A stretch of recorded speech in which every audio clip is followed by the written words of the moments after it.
तो students welcome. और आज हम इस वीडियो में लेकर चल रहे हैं 11th केमिस्ट्री परमाणु संरचना। और परमाणु संरचना के अंतर्गत आज हम पढ़ने जा रहे हैं प्रोटॉन की खोज।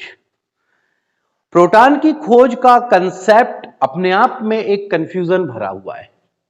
सबसे बड़ी बात, बहुत बड़ा कंफ्यूजन है, क्योंकि लास्ट लेक्चर आपने कैथोड किरणों का देखा था। आज हम देख रहे हैं एनोड किरणों की खोज, लेकिन हमारा टारगेट है प्रोटॉन की खोज। ध्यान रखना कि लेक्चर के स्टार्टिंग में मैंने क्या कहा। मैंने यह कहा कि प्रोटॉन की खोज और एनोड किरणों की खोज में काफी अंतर होगा, जबकि जब आपने इलेक्ट्रॉन की खोज पढ़ी थी तब इलेक्ट्रॉन की खोज और कैथोड किरण की खोज दोनों एक दूसरे से कनेक्टेड थे। जब कैथोड किरणों की खोज हो गई थी तब यह बात बताया गया कि कैथोड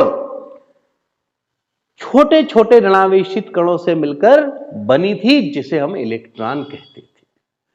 तो क्या आज आपको प्रोटॉन सिखाने के लिए क्या यह डेफिनेशन लागू होगी कि आज हम जब उत्पत्ति कर चुके होंगे एनोड किरण की, तो क्या एनोड किरण भी छोटे छोटे धनात्मक कणों से मिलकर बनी है, जिसे प्रोटॉन कहा जाता है। यही लाइन संशय का विषय है और यही वो लाइन है जो आपको परफेक्शन के साथ में मालूम होना चाहिए। और यकीन माने, ये लेक्चर जैसे मेरा पूरा हो जाएगा, आपको ये बात बिल्कुल क्लियर हो जाएगी कि क्या वास्तव में ये जो मैंने लाइन कहा है कि एनोड किरणें छोटे छोटे धनावेशित कणों से मिलकर बनी है, जिसे प्रोटॉन माना गया, क्या ये वास्तव में सही है, कितना सही है और क्यों सही नहीं है, सारा कंसेप्ट क्लियर होगा आज के इस वीडियो लेक्चर के एंड में। तो हम आते हैं आज की कैसे खोज हुई थी एनोड किरणों की। तो एनोड किरणों की खोज के लिए बहुत जरूरी है कि आपको पिछला जो मेरा लेक्चर था कैथोड किरणों की खोज जो आपने पढ़ा, और उसी की आवश्यकता होगी आज फिर हमें। क्यों होगी मैं आपको यह बताता हूं। जब कैथोड किरणों की खोज हो चुकी थी तो जो और भी वैज्ञानिक थे वो भी इस पे काफी एक्सपेरिमेंट कर रहे थे। कोई गैस बदल के देख रहा था, कोई धातु की प्लेट को बदल रहा था कि भाई तांबा यूज हुआ तो हम एल्यूमिनियम यूज कर लें, ठीक है, प्लेटों को बदल रहा था, कोई अंदर के दाब को कम ज्यादा कर रहा था। ऐसे बहुत सारे तथ्य थे। उनमें से एक बात निकल करके सामने आई, जो पहले का तो इतिहास है और आज का वो वर्तमान है, और वो बात जो मैं आपके सामने बताने जा रहा हूं वही बात है एनोड किरणों की खोज से संबंधित, जिसको लेकर आया था गोल्डस्टीन ने। इसे किसने बताया? गोल्डस्टीन ने। तो इस पूरे टॉपिक को पढ़ने के लिए हम टू द पॉइंट चलेंगे। तो सबसे पहले आप देख पा रहे हैं एनोड किरण, ये एक हेडिंग है। अब बात आती है खोज की। किसी ने तो किया होगा, तो खोज किसने किया? गोल्डस्टीन ने किया था। इसकी जो खोज है वो किया गोल्डस्टीन ने। कब किया था? 1886 ईस्वी। क्या किया था इन्होंने? क्या इन्हें एक बार में ही सफलता प्राप्त की? नहीं, इन्होंने भी कई प्रयोग किए थे। उनमें से एक प्रयोग जो सफल रहा, और उन्होंने जो कैथोड किरणों की खोज हुई थी उसी उपकरण में कुछ परिवर्तन कर दिए थे, जिससे कि एक नई किरण की खोज हुई जिसका नाम पड़ा एनोड किरणें। अब बात आती है कि वो क्या चेंजेस लाया था उन्होंने, ये बात समझना हमें जरूरी है। तो उसके लिए मैं एक बार लेकर चलता हूं आपको पुनः कैथोड किरण की ओर। आपने ये देखा था कि कैथोड किरण में यहां दो प्लेटें थी, ये एक प्लेट और दो प्लेट। और विसर्जन नलिका कैसी होती है आपने पिछले लेक्चर के एनिमेशंस में आपने देखा होगा। एनिमेशंस दिया हुआ है उसमें कि कैसे वास्तव में कैसे ट्यूब होते हैं। तब आप जानते हैं कि इसे आपने नाम दिया था कैथोड, इसे नाम दिया था आपने एनोड। और यहां इसका जो संबंध है, आप जानते हैं कि इसका जो संबंध है उच्च तनाव बैटरी, एक बैटरी से हुआ जिससे कि 10,000 वोल्ट, कितना 10,000 वोल्ट का विभवांतर लगाया गया था। और एक और बात जो हमने आपको कैथोड किरण में बताई थी, वहां पर दाब हमने आपको बताया था 0.1 mm होता है। उसमें थोड़ा सा आप मॉडिफाई कर लेंगे, कैथोड किरण के लिए 0.01 mm करना भाई, या इसको लिख सकते हो 1/3 शून्य, या 1/10 की घात, या 10 की घात mm। किसमें? कैथोड किरण में हमने 0.1 बताया था, उसको आप थोड़ा मॉडिफाई कर लेंगे 0.001 mmHg। इसी को मैं थोड़ा गणितीय रूप में हल किया हूं, 0.1 और 3 अंक हैं इसलिए 3 शून्य। तो 1/1000 में 10 कितनी बार आएगा? 3 बार आएगा। तो 10 पे कितने घात हो गई? और ये ऊपर जाएगा तो क्या होगा? 10 पे ऋण। यानी इतना किसके लिए था? ये कैथोड के लिए था। मैंने कहा ना कि एनोड किरण की खोज का संबंध किससे है? कैथोड से। तो पहले कैथोड का डायग्राम मैंने आपके सामने बनाया। क्लियर है वाली बात? बिल्कुल। और ये सारी चीज आपको नोट्स के पॉइंट नंबर 5 में, जो प्रिंटेड नोट्स आपको एप्लीकेशन में दिए गए हैं, पॉइंट नंबर 5 में ये सारी बातें आपको मिलेंगी। अब देखें, अब बात आती है कि इसके अंदर कौन सी गैस ली गई थी? कोई भी। जब हमने कैथोड किरण की खोज की थी तो इसके अंदर में आप कोई भी गैस ले सकते थे, उसमें कोई प्रतिबंध नहीं। अब बात आती है इसमें आखिर ऐसा क्या किया था इन्होंने क्या चेंजेस किए, यह समझना है। चेंजेस, संशोधन। संशोधन में इन्होंने क्या किया? सबसे पहला काम, इस कैथोड को निकाला और कैथोड को छोटे छोटे छोटे क्या कर दिया उसने? गड्ढे बना दिया। उन गड्ढों को छोटे को कैनॉल कहते हैं हम। तो अब देखो जो चेंजेस किया भाई, वो चेंजेस ये किया कि इसको निकाला, यहां पर इस प्लेट में क्या कर दिया? छोटे छोटे क्या कर दिया? यहां से गड्ढे बना दिया, छिद्र बना दिया। इसको हमने कैनॉल कहा, इन छोटे छोटे निकाल के, और जाके फिर से वहां लगा दिया। लेकिन एक काम और किया इन्होंने, और वो ये किया, उन्होंने ये किया कि ये जो बैक साइड वाला भाग है इसके पीछे, यहां पर उन्होंने एक जिंक सल्फाइड की परत लगा दी।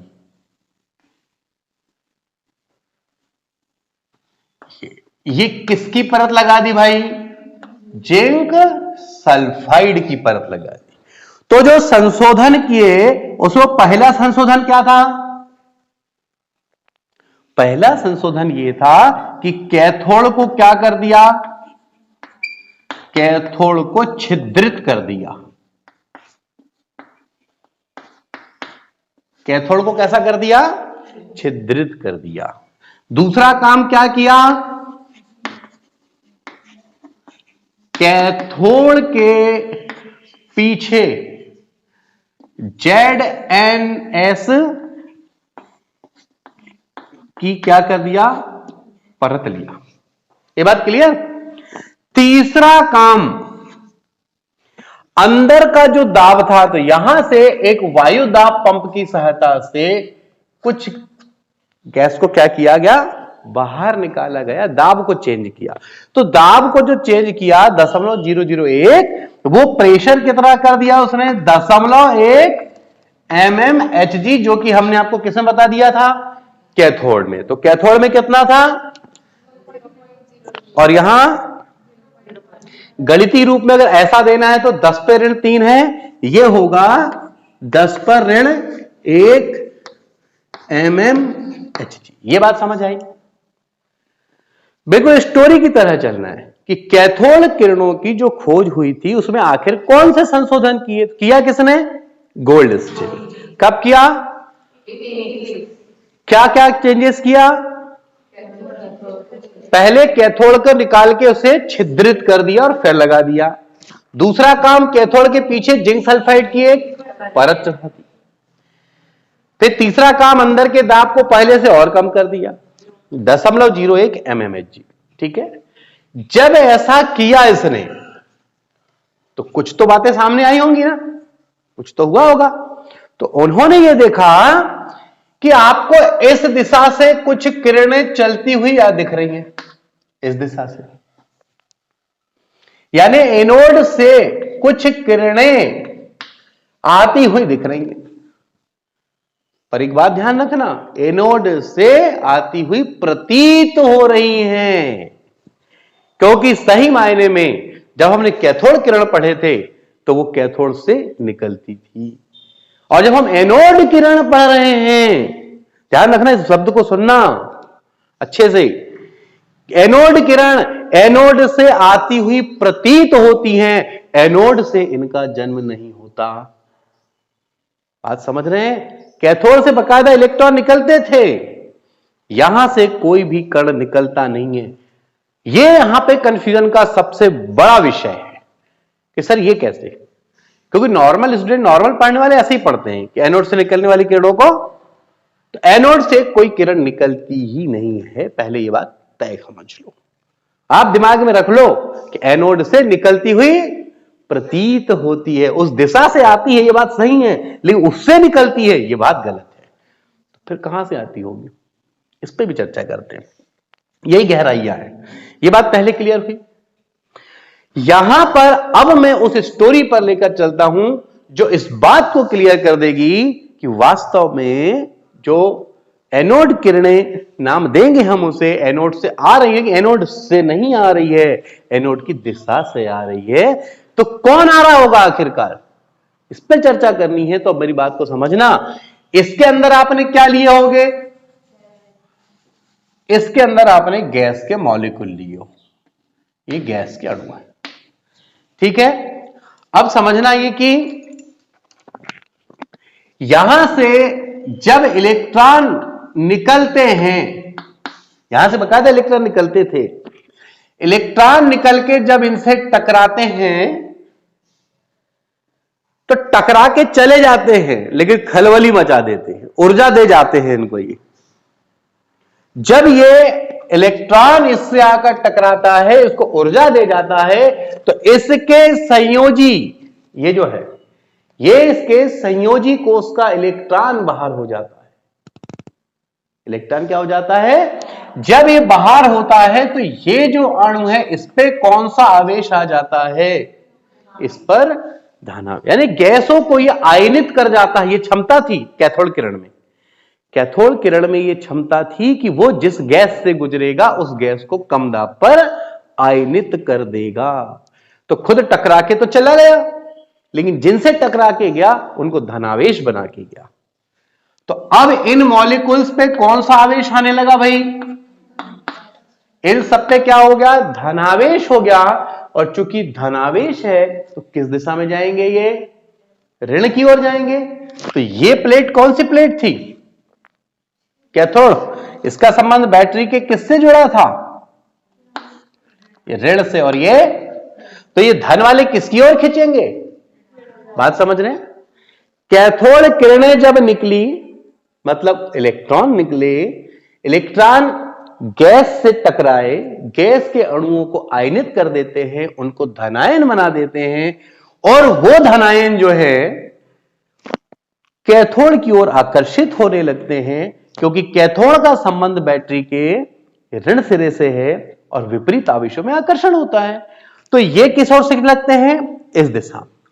तो किस दिशा में चलने लगे फाइनली, वो कैथोड की ओर चलने लगे। तो हमें ऐसा लग रहा है कि वो एनोड से आ रहे हैं, लेकिन क्या एनोड प्लेट का कोई रोल है क्या यहां पे, यानी वास्तव में जो धनावेशित कण आ रहे हैं ये क्या है, गैस के कण है।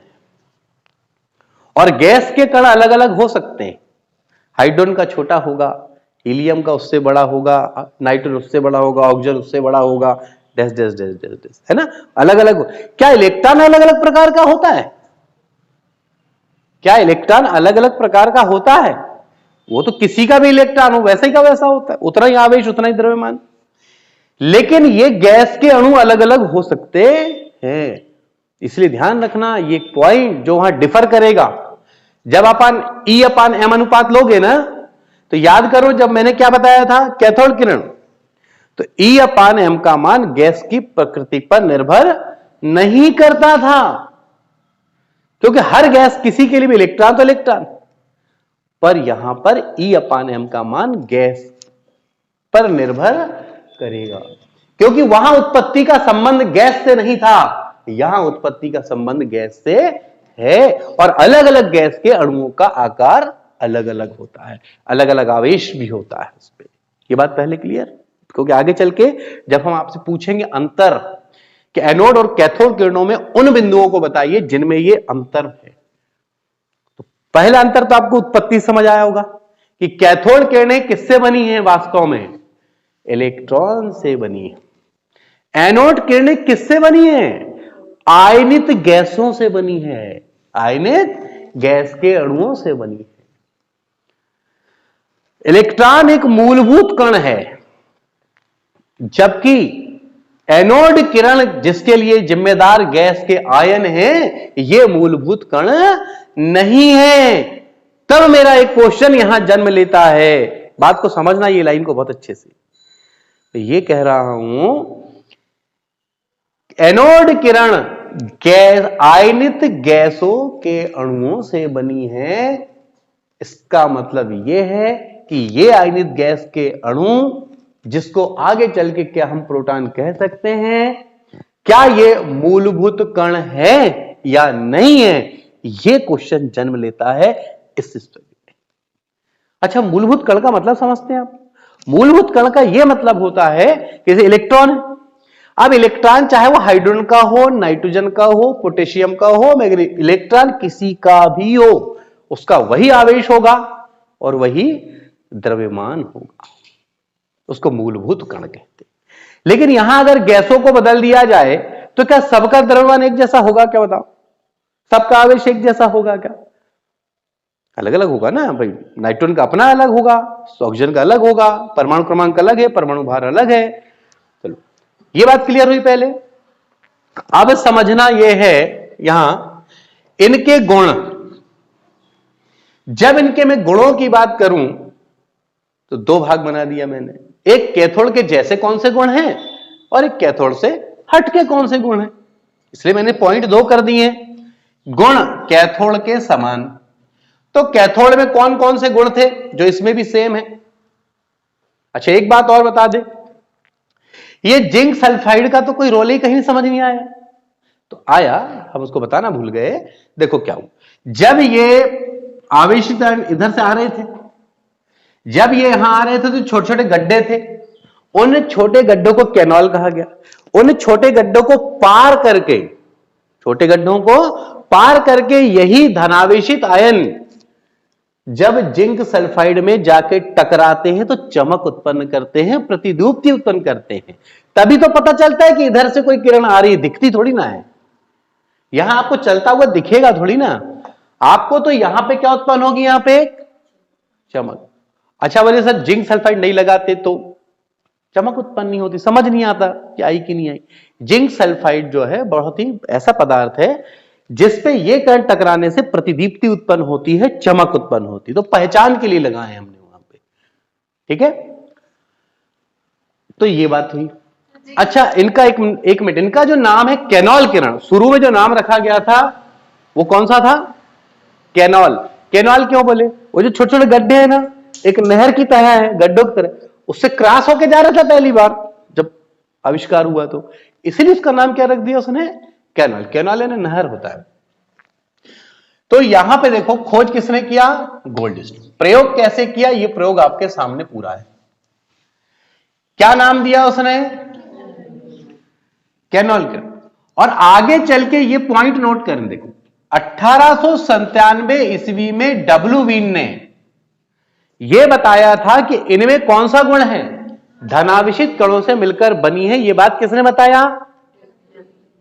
बताया, लेकिन धनावेशित किरण जो नाम दिया, नाम वो किसने दिया, वो नाम दिया थॉमसन ने दिया था। और आगे चल करके अभी भी वही क्वेश्चन रुका हुआ है कि आखिर प्रोटॉन की खोज कहां चली गई। रुका हुआ है ना, एंड होगा और बेहतरीन तरीके से एंड होगा, आप थोड़ा धैर्य रखिए बस। यहां तक कोई कंफ्यूजन? मैं एक बार दोहरा देता हूं।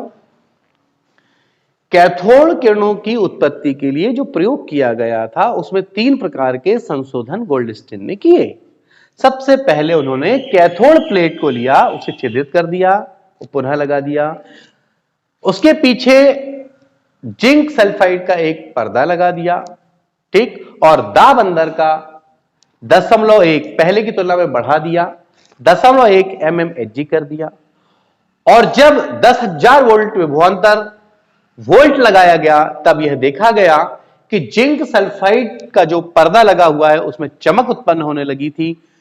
तब माना गया कि वो इसलिए हुआ क्योंकि इसमें जो गैस ली गई थी, जब कैथोड किरणों के इलेक्ट्रॉन निकल करके जब इन गैसों में टकराते हैं तो चूंकि कैथोड किरण में एक गुण होता है आयनित कर देने का, ये गैस के अणुओं को आयनित कर देते हैं जिससे कि ये गैस के अणु धनायन बन जाते हैं, धनावेशित हो जाते हैं। और चूंकि कैथोड का संबंध बैटरी के ऋण सिरे से होता है और विपरीत आवेशों में आकर्षण होता है, इसीलिए ये धनावेशित आयन कैथोड की ओर चलने लगते हैं और कैथोड में जो छोटे छोटे छिद्र है जिसे हम कैनोल भी कहते हैं, उनको पार करके जब ये जिंक सल्फाइड की परत पर टकराते हैं तो ये चमक उत्पन्न करते हैं, जो इस बात की पहचान है कि कोई ना कोई किरण आके यहां पर टकरा रही है।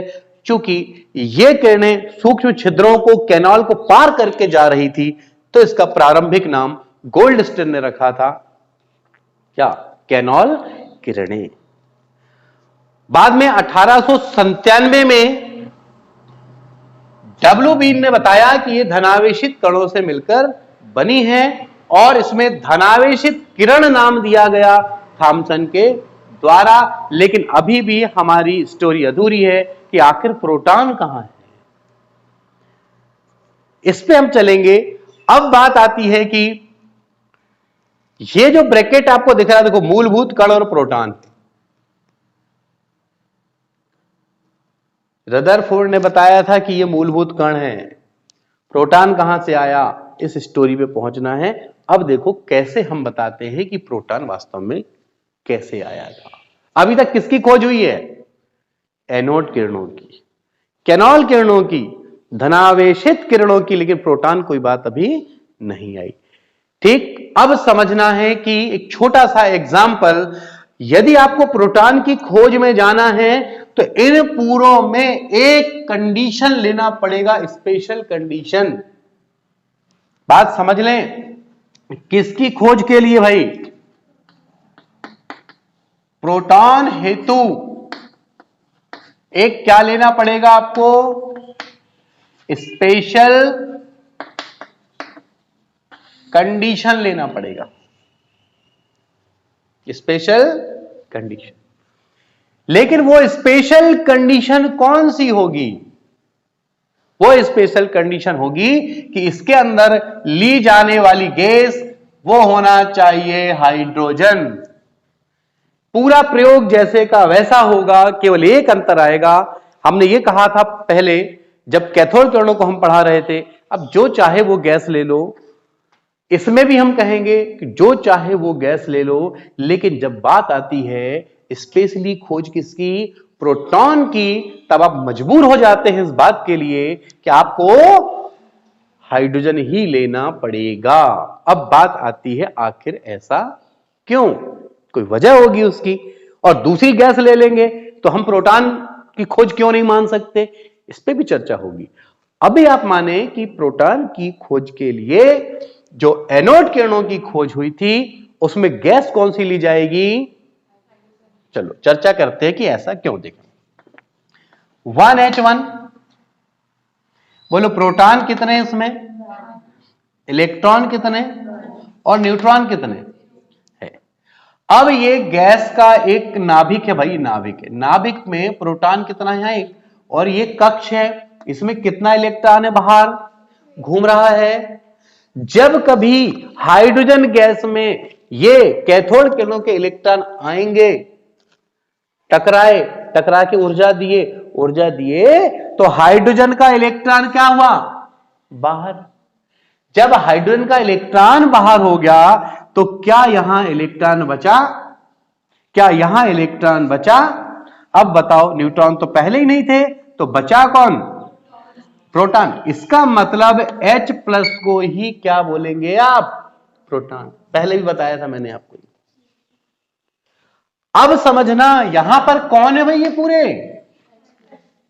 तो इसकी तुलना किससे की गई? प्रोटॉन से। अब आप कह सकते हो कि हाइड्रोजन आयन इधर आ रहे हैं, तो हाइड्रोजन आयन को ही क्या कहते हैं? प्रोटॉन। अब आप कह सकते हैं कि प्रोटॉन आ रहे हैं, तब जाके इन धनावेशित आयनों को माना गया प्रोटॉन, और उसको आगे चल के रदरफोर्ड ने एक मूलभूत कण कहा था। किसने कहा था? रदरफोर्ड ने एक मूलभूत कण माना, और तब जाके गोल्डस्टीन ने ही फिर से, ये पूरी स्टोरी जब एंड हो रही है तो गोल्डस्टीन ने ही इसका नाम क्या दिया? प्रोटॉन दिया था। ठीक, प्रोटॉन नाम अब उसको मूलभूत कण माना गया, लेकिन कंडीशन है किसके लिए? Only hydrogen. अब यहां एक क्वेश्चन जन्म लेता है कि हम अगर हाइड्रोजन गैस नहीं रखते, कोई और रख देते, अरे हाइड्रोजन का समस्थानिक ही रख देते 1H2 वाला ड्यूटेरियम। एक क्वेश्चन भी मैंने किया है, देखो लास्ट में, क्या होगा यदि 1H1 के स्थान पर 1H2 ली जाए? 1H2 क्या हो जाता? तो ऐसी सिचुएशन में आप समझना, प्रोटॉन कितने, इलेक्ट्रॉन कितने? एक कि दो? एक। न्यूट्रॉन कितने? बात को समझने का प्रयास करना। इस सिचुएशन में नाभिक में न्यूट्रॉन प्लस प्रोटॉन एक धन एक बराबर कितने होते? ये बाहर अगर एक इलेक्ट्रॉन है, वो इलेक्ट्रॉन निकल भी गया तो अंदर कितने हैं? तो क्या अकेला प्रोटॉन था क्या? अब कौन है साथ में? तो क्या इसको अब आप अकेला प्रोटॉन कह सकते हो क्या? नहीं कह सकते ना, क्योंकि न्यूट्रॉन डिस्टर्ब कर रहा है, और जब न्यूट्रॉन था ही नहीं। यह वजह है कि किसी और गैस को आप ले सकते हैं, उनको हम एनोड किरण कह सकते हैं, कैनोल किरण कह सकते हैं, धनावेशित किरण कह सकते हैं, पर हम प्रोटॉन नहीं कह सकते। बात ठीक है? तो मेरी बात शायद क्लियर हो गई होगी। पूरी स्टोरी के साथ हम चले हैं कि कैथोड किरणों में कौन से संशोधन हुए, क्या परिणाम प्राप्त हुए। जो परिणाम प्राप्त हुए उन परिणामों में बड़ी अनिश्चितता थी, क्योंकि गैस के अणु अलग अलग आकार के हो सकते थे। तो उसकी एक कंडीशन हमने माने कि भाई उसमें क्या होना चाहिए? हाइड्रोजन। और हाइड्रोजन ही क्यों होना चाहिए? तो ये रीजन आपके सामने पूरा पूरा साफ सुथरा है, क्योंकि हाइड्रोजन ही एक ऐसा है जिस पर न्यूट्रॉन तो है नहीं। एक इलेक्ट्रॉन एक प्रोटॉन, एक इलेक्ट्रॉन निकलेगा धनायन बनेगा, तो प्रोटॉन ही के कारण तो बना है ना, इसलिए H प्लस को हम प्रोटॉन कहते हैं। अब हम कह सकते हैं कि वो प्रोटॉन भी है और उनसे मिलकर के एनोड किरणें बन रही हैं, ये भी कह सकते हैं। ठीक है, लेकिन ये ध्यान रखना, यहां पे गैस बदलने पे परिवर्तन हो रहा है ना, इसका यह मतलब हुआ कि जो E/m है डिपेंड करता है किस पर भाई? गैस पर। गैस की प्रकृति पर निर्भर करता, कौन सी गैस है। जबकि हमने कैथोड किरणें जब पढ़ा था तो E/m गैस पर निर्भर नहीं था, क्योंकि वहां तो इलेक्ट्रॉन से मतलब था। इलेक्ट्रॉन उन गैसों से थोड़ी ना निकल रहे थे, वो तो कहां से निकल रहे थे? इस कैथोड प्लेट से निकल रहे थे, जो कि धातु थी। आओ हम बात करते हैं गुण जो कैथोड के समान थे और गुण जो कैथोड से। तो कैथोड के समान कौन से गुण? कैथोड किरणें सीधी सरल रेखा में गति करती थी, ये भी सीधी सरल रेखा में गति करते। वो प्रतिदीप्ति उत्पन्न करते थे, ये भी करते। ठीक, वो गति रखते थे जिससे कि संवेग युक्त होते थे, धातु का एक रिंग रखा जाता जिसको वो घुमा देते थे, ये भी घुमा देंगे। ठीक, तो मोस्टली गुण मिलते जुलते हैं। अब बात आती है, मैं उन गुणों की ज्यादा बात कर दूं जिनमें ये डिफरेंस रखते हैं। तो अब डिफरेंस रखने वाले जो गुण हैं, सबसे बड़ा गुण कौन सा है? कैथोड किरणों का मूलभूत कण कौन है? इलेक्ट्रॉन है। और एनोड किरणों का मूलभूत कण प्रोटॉन के अलावा भी दूसरे धनावेशित आयन हो सकते हैं जो गैसों से बने हैं। एक डिफरेंस हुआ पहले। कैथोड में E/m का मान गैसों की प्रकृति पर निर्भर करता था, तो नहीं करता था, लेकिन एनोड में E/m का मान गैसों पर निर्भर करेगा।